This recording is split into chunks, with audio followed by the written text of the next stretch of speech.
हुकूमत ने सरकारी मुलाजमीन की तनख्वाहों और पेंशन में इजाफा कर दिया है। ग्रेड 1 से 16 तक के सरकारी मुलाजमीन के लिए तनख्वाह में 35%, जबकि ग्रेड 17 और उससे ऊपर के मुलाजमीन के लिए 30% इजाफा किया गया है। रिटायर्ड मुलाजमीन की पेंशन में भी 17.5% इजाफा कर दिया गया। EOBI ने भी कम अज कम पेंशन 10,000 रुपए करने का वादा कर लिया। वज़ीर आज़म शहबाज शरीफ ने मजदूर की उजरत में मजीद 2,000 रुपए बढ़ा दिए। कम से कम उजरत 32,000 रुपए मुकर्रर करने की मंजूरी दे दी। तनख्वाह में इतना इजाफा किया जाए कि लोग बुनियादी ज़रूरियात पूरा कर सकें।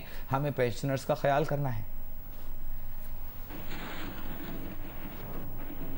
और आमदन, इससे पहले आपको बताते हैं कि 12,163 अरब रुपए, खर्चा 14,460 अरब रुपए। इसहाक डार ने अगले माली साल के लिए खसारे का बजट पेश कर दिया। कर्जों पर सूद अदा करने में 7,303 अरब रुपए यानी आधा बजट खर्च हो जाएगा। दिफा के लिए 1,804 अरब रुपए, मुख्तलिफ सूबों को 1,464 अरब रुपए की रकम ट्रांसफर की जाएगी। पेंशन पर 761 अरब रुपए खर्च किए जाएंगे। वफाकी हुकूमत के सालाना तरक्याती प्रोग्राम के लिए 950 अरब रुपए मुख्तस। बैरून मुल्क से 2527 अरब रुपए मिलने की तवक्को। कौमी बचत स्कीमों और दीगर नॉन बैंकिंग जराए से 1906 अरब रुपए हासिल किए जाएंगे। वफाकी बजट में टेट्रा पैक दूध, पैकेट की दही, डब्बे में बंद मक्खन, पनीर महंगे होंगे। टिन पैक मछली, डब्बे में बंद मुर्गी का गोश्त और अंडों के पैकेट की कीमत भी बढ़ जाएगी। 18% टैक्स लग गया। ब्रांडेड कपड़े महंगे होंगे। GST 12% से बढ़ाकर 15% कर दी गई। कॉफी हाउसेस, शॉप्स और फूड आउटलेट्स पर 5% टैक्स लगेगा। डेबिट और क्रेडिट कार्ड से की गई अदायगी पर टैक्स होगा। हर्बल और यूनानी अद्वियात की कीमतें कम होने का इम्कान है। सोलर पैनल भी सस्ते होंगे। मैन्युफैक्चरिंग के खाम माल पर कस्टम्स ड्यूटी खत्म होगी।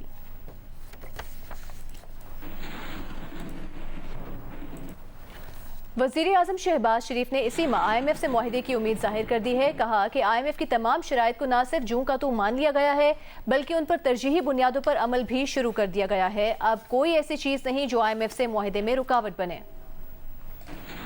IMF की तमाम जो उनकी शराइत हैं उनको मनवन न सिर्फ तस्लीम कर लिया गया है, बल्कि उनके ऊपर पूरी तरह हम ने जो प्रायर एक्शन जो हैं उनको हमने उसके ऊपर अमल दरामद किया है। अब कोई ऐसी चीज़ बाकी नहीं जो कि इस में रुकावट बन जाए। उम्मीद की जानी चाहिए कि तमाम शराइत पूरी करने के बाद इसी माह IMF का 9th रिव्यू मुकम्मल होकर बोर्ड से उसकी मंजूरी ली जाएगी IMF के। तहरीक इंसाफ के रहनुमा हमाद अजहर ने कहा है कि इस बजट में तमाम अहदाफ मसनूई हैं और पिछले साल की तरह हकीकत पर मबनी नहीं। मुआशी तरक्की, टैक्स कलेक्शन, महंगाई की शरह, दरामदात, तफसीलात ज़र के हदफ सिर्फ बजट बैलेंस करने के लिए लिखे गए हैं। इनका हकीकत से कोई ताल्लुक नहीं। वज़ीर ख़जाना ने महंगाई कम करने का या डूबती मईशत को बचाने का कोई मंसूबा बयान नहीं किया। बजट में 8.5 अरब डॉलर का नए बैरूनी कर्जों का हदफ है, लेकिन IMF के ना होते हुए भी ये भी नामुमकिन होगा।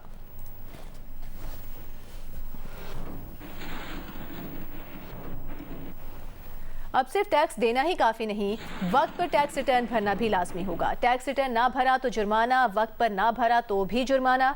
ज़राए के मुताबिक टैक्स डिफॉल्ट करने पर यौमिया 200 रुपये इजाफी जुर्माने की तजवीज़ है। टैक्स रिटर्न फाइल न करने पर ज़्यादा से ज़्यादा जुर्माना 25% करने की तजवीज़ है। सेक्शन 165 के तहत विद होल्डिंग स्टेटमेंट फाइल ना करने पर 2,000 रुपये जुर्माने की भी तजवीज़ रखी गई है।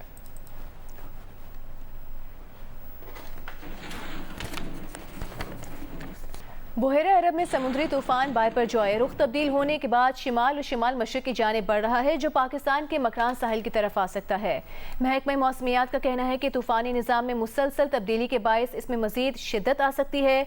माहीगीर 12 जून से खुले समुद्र में उस वक्त तक ना निकलें जब तक ये निज़ाम बुहेरे अरब के ऊपर से गुजर न जाए। ऊंची लहरों के बायस साहिली इलाके मुतासर हो सकते हैं। तूफान के ज़ेर असर सिंध और मकरान के साहिली इलाकों में 13 जून की रात से 14 जून की सुबह तक बारिश, गरज चमक और तेज हवाओं का इम्कान है। हुकूमत ने विफाकी बजट पेश कर दिया। क्या IMF की शराइत पूरी हो गई? क्या प्रोग्राम बहाल हो जाएगा?